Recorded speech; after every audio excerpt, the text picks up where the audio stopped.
At po ng Ricky Reyes Hair Clinic ay it is a must that the people have to be retrained. Kahit 5 taon, kahit 10 taon na kayong hairdresser, you still have to retrain. Though you will learn very easy dahil marunong na kayo. But the procedures are different, the medicines are different, at pati mga equipment ay kakaiba. So, kailangan matutunan nyo itong gamitin lahat. At ito po ay parte na ng aking giving sa maraming tao na matuto sila na makabago. Like ko sinasabi, kailangan we should always look for excellence. Dapat kahit marunong na kayo, dahil matuto pa kayo ng something that you will excel on the field of beauty.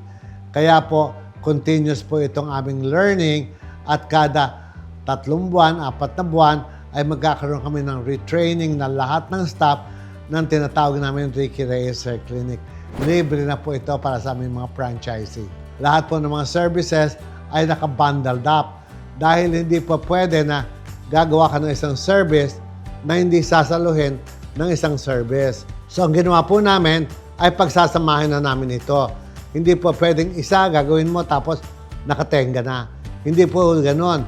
Dapat lagi itong may tagasalo para ang book natin ay talagang matatawag natin magandang-maganda dahil it is dealt with science. And the price is very, very nice. Very affordable for everyone.